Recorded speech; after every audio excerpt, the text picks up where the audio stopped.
শুনতে পাচ্ছেন কি? কু কু কু। ছাদে গেলে আরও স্পষ্টভাবে শোনা যায়। বসন্তকালে কোকিলের আওয়াজ কানে না আসলে আর কিসের বসন্ত, তাই না? এক হাতে ভালো করে ভাঁজ করতে পারলাম না। চলুন সংসারের কাজ শুরু করি।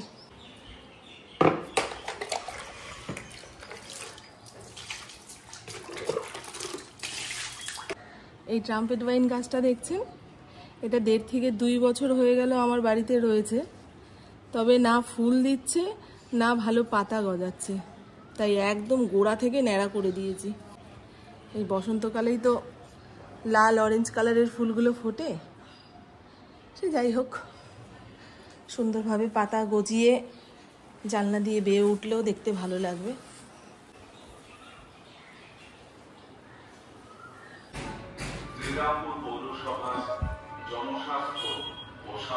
পৌরসভা থেকে প্রচার করতে এসছে।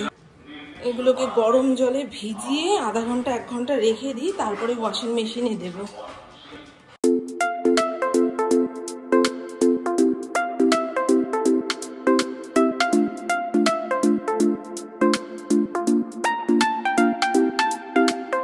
ফরিনকে যতক্ষণ না দরজাটা খুলে দেব শান্তি নেই।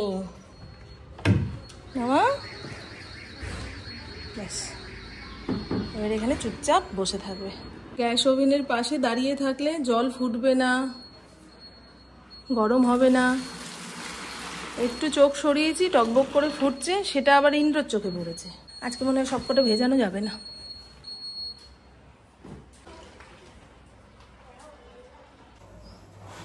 ওই বাবারে,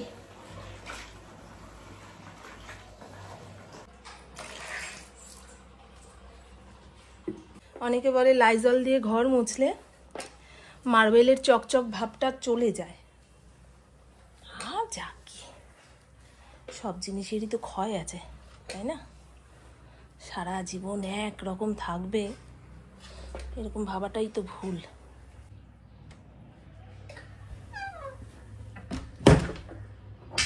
হ্যাঁ, দরজাটা মোটে আটকাচ্ছে না। দরজার পেছনে যে কত হালু ঝালু। তবে এগুলো রাখবো কোথায়? পুপুর কলেজের কোট, ব্যাগ, এটা আমার ব্যাগ, এটাও আমার ব্যাগ, সব এক একটা ট্যাঙ্কি। কতটা সে ধরে রাখতে পারে বলেন তো? তবুও চেপে চুপে আটকাচ্ছি দরজাটা। দরজা বারবার খুলে খুলে আসলে কাজে কর্মের ব্যাঘাত ঘটে। গুড মর্নিং, শুভ সকাল। কেমন আছেন আপনারা সবাই? নিশ্চয়ই খুব ভালো আছেন, আমিও খুব ভালো আছি। আজ হলো সোমবার, আর প্রতি সোমবারের একই ডায়লগ। আরও একটা নতুন সপ্তাহের শুরু। বৃহস্পতিবার পর্যন্ত একই ধরনের রুটিনে আমার সংসার চলে।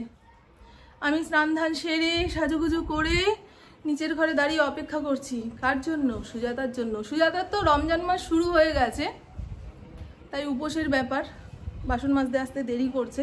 আর ও যতক্ষণ না বাসন কোসন মেজে দিয়ে যাবে ততক্ষণ আমি ঠাকুর পুজোতে বসে শান্তি পাবো না। এই যে বাঘের বাচ্চার জন্য সুজাতা ঘরে ঢুকতে পারবে না, আবার গেট একটু খোলা পেলে পালিয়ে যাবে। বিভিন্ন রকম টেনশন গো মাথায়। একটু আগে ওই ফেরিওয়ালা কাকা যে বেকারির জিনিস বিক্রি করতে আসে এসছিল। আগের দিন বিস্কুট রেখেছিলাম, কি ভালো কি ভালো। আজকে আবার কারি পাতা নিমকি রাখলাম।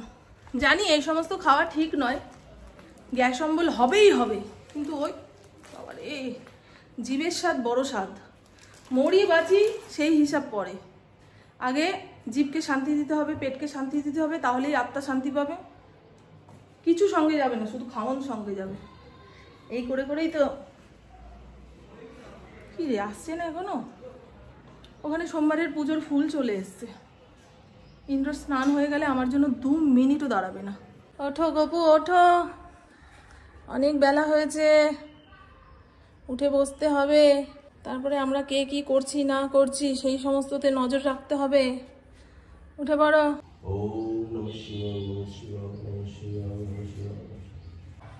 আমি আমার জন্য 1 কাপ চা বানিয়ে নিয়েছি। পুপু চা খাবে না, সেই জন্য ডিম সেদ্ধ, 5টা আমন্ড চোকলা ছাড়িয়ে রেখেছি, যখন ঘুম থেকে উঠবে তখন খাবে।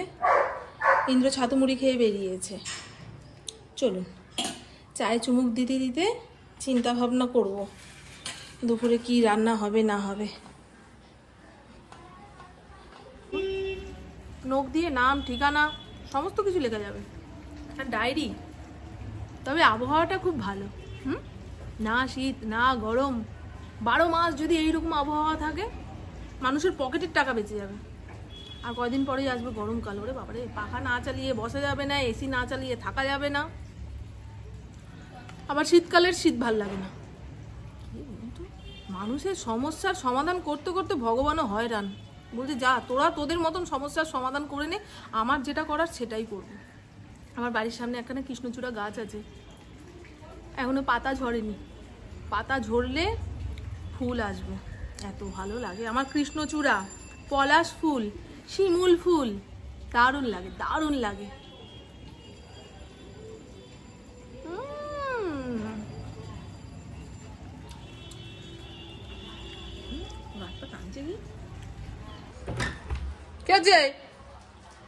এত পাগল পাগল অবস্থা কেন? হ্যাঁ, অ্যালুমিনিয়ামের পাতিলে জল ফোটালে কেমন কালো কালো দাগ হয়ে যায় দেখুন। এ আর উঠতে চাইবে না, যতই মাঝে যতই ঘষো।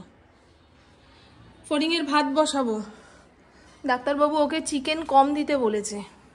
ভাতের মধ্যে সবজি সেদ্ধ দিয়ে দিচ্ছি। কত বড় পেঁপে, ইন্দ্রকে বলি ছোট ছোট পেঁপে আনবে। আধা ঘন্টা 1 ঘন্টা পরে গ্যাসটা অন করে দেবো। এই ডিমের ট্রেটা যে কি ভালো দেখুন না, খাপ খাপ করা রয়েছে। ডিমগুলো রাখার সঙ্গে সঙ্গে আর নড়াচড়া করবে না, তাতে ডিম ফাটার ভয় কম।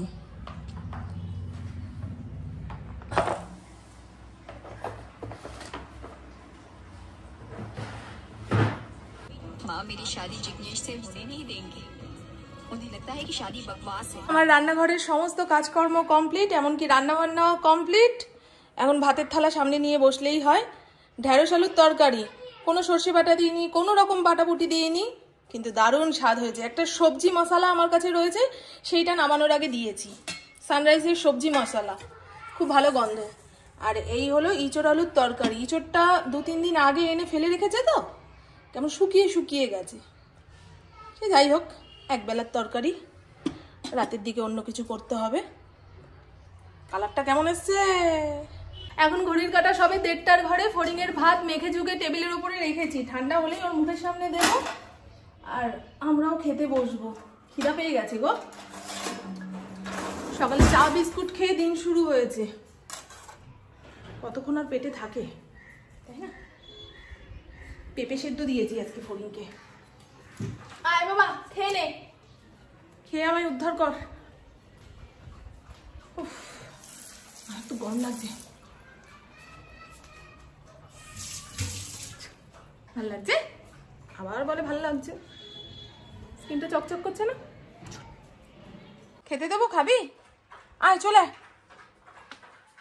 চলে চলে। আমি 7টার সময় বেরোচ্ছি ইচ্ছা করে, যাতে বিকেলের চাটা ঘরে খেতে না হয়। ঘরে কেন, বাইরেও খেতে না হয়। বিকেলের চাটা এখন থেকে ছেড়েই দেব, চেষ্টা করব। এই ছেড়ে দেবো বললেই দেওয়া যাবে না কিন্তু, ও বড় নেশার জিনিস। হ্যাঁ, যেদিন আমি পুপু একসঙ্গে ঘরে থাকবো মনটা চা চা করবে, তখন আর কন্ট্রোল করতে পারবো না। ওই কারণেই আর কি বেরিয়ে যাওয়া। পুপুর জন্য মোমো চলে এসছে, ও খাক। কেমন লাগছে না চুলটা? কালকে শ্যাম্পু করব। পুপুর তো কাল থেকে কলেজ শুরু, তবে কালকে যাবে না। সব বন্ধুরা যেদিন একসঙ্গে যাবে ও সেদিন যাবে। ও ফোন নিতে হবে, রাস্তাঘাটে বেরোলাম অথচ ফোনটা নিলাম না। এই ফোনটা কোনো সিম টিম নেই, বুঝলেন? কেউ ফোন করলেও পাবে না, কাউকে ফোনও করতে পারবো না। এটা শুধু ভিডিও করার জন্য। আর এই ফোনটা হচ্ছে একে ওকে তাকে ফোন করার জন্য। কাউকেই ফোন করি না, আমাকেও কেউ ফোন করে না। আমাকে কারোর প্রয়োজন হলে পুপু ইন্দ্রকে ফোন করে নিলেই আমাকে পেয়ে যাবে। কারণ ফোনের সঙ্গে রিলেশন খুব খারাপ তো, আমি একদিকে ফোন একদিকে। এক এক সময় ফোন নিতেই ভুলে যাই, বাড়ির লোকের কাছে বকাঝকা খেয়ে মরি। হ্যাঁ, রাস্তায় বেরিয়েছো, আমাদের চিন্তা হয় না, ফোন নিয়ে বেরোনি। চলুন সুচিত্রা সেনের ঘড়ি হাতে পড়ি, তারপরে বেরোই। ভাল লাগছে। ওই নাম দিয়ে এই রাস্তাটা আমি হেঁটে পার করব না দৌড়ে পার করব, নিজের সঙ্গে যেন নিজেই কম্পিটিশন করি। দেখেছেন চতুর্দিক ফাঁকা, ওইদিকে কতগুলো দোকানপাট রয়েছে, মানুষজনের ভিড় যা ওইদিকেই।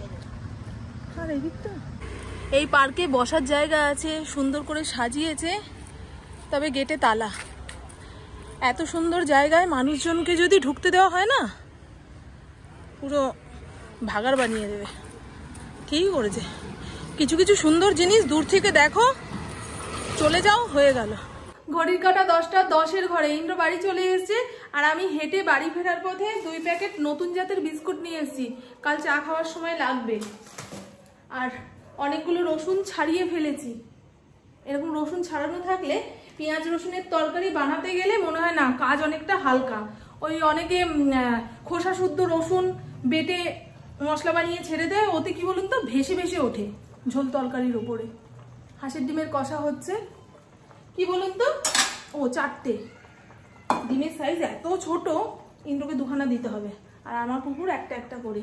এই মাইক্রো ওভেনের পাশে হাঁসের ডিমগুলো রেখেছি, খুব একটা বেশি চালানো হয় না, তবুও 2-1বার চালানোর পরে যে তাপটুকু এদের গায়ে লেগেছে, তাতে নষ্ট হয়ে যাচ্ছে বলে মনে হচ্ছে।